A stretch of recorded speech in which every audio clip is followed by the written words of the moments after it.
শুভ সন্ধ্যা বন্ধুরা। আমরা এই মুহূর্তে আছি কোচবিহারে। এই লিফটের কাছে এই হোটেলটাতে আমরা উঠেছি। এটা হচ্ছে কোচবিহার একেবারে মার্কেটের কাছাকাছি এবং রাজবাড়ির খুব কাছে, সম্ভবত হাঁটা পথ ওনাদের কথা অনুযায়ী 5 মিনিট কোচবিহার যে রাজবাড়ি। আমরা এখানে আজকে সকালে বন্দে ভারতে আমরা হাওড়া থেকে এখানে এসে উঠেছি। নিউ জলপাইগুড়ি এসেছিলাম, তারপর ওখান থেকে বাই কার আমরা এখানে এসেছি। তো আমাদের এই হোটেলটার নাম হচ্ছে stay in, hotel stay in.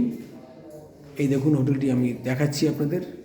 এই লিফটে করে এসে আমরা আছি 4 তলায়, 305 নম্বর রুম আমাদের। তো এই লিফটে করে এসে এখান থেকে পাশেই সিঁড়ি আছে, এই করিডোর, এইভাবে গিয়ে আমার রুমটা হচ্ছে এই দিকে, এই বাঁদিকে 305।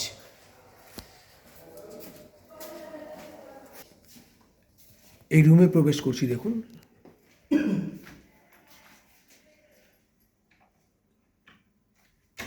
বেশ সুন্দর সাজানো গোছানো ঘর। দেখুন একটা আয়না আছে, ঢুকেই বাঁদিকে একটা আয়না। এখানে একটা ছোট্ট বসার মতো জায়গা, কিছু আমাদের লাগেজগুলো রাখা আছে। আমরা যেহেতু 3 জন, তাই একটা ডাবল বেড, একটা ট্রিপল বেড রয়েছে। মাফ করবেন, একটা ডাবল বেড, একটা সিঙ্গেল বেড রয়েছে, মানে 3 জন থাকার জন্য ট্রিপল শেয়ারিং। এখানে প্লাগ পয়েন্ট আছে, কিছু সুইচ আছে, চার্জ দেওয়া যেতে পারে। পাখা আছে, তবে এখন পাখা লাগছে না। এখানে টিভি রয়েছে, একটা বসার টেবিল রয়েছে। যদি খাওয়া দাওয়া করতে চায় তাহলে এখানে এসে খাবার খেতে পারে। ওদের রেস্টুরেন্টও আছে, তার মেনু কার্ডটা এখানে দেওয়া আছে। আর এখানে একটা ওয়ার্ডরোব রয়েছে। রুমটি এসি, এখন তো এসির কোনো প্রশ্ন নেই।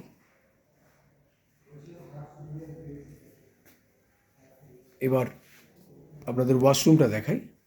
এই দেখুন ওয়াশরুমের ভেতরটা, যথেষ্ট জায়গা রয়েছে। বেসিন, আয়না, শাওয়ার, বালতি রয়েছে একটা,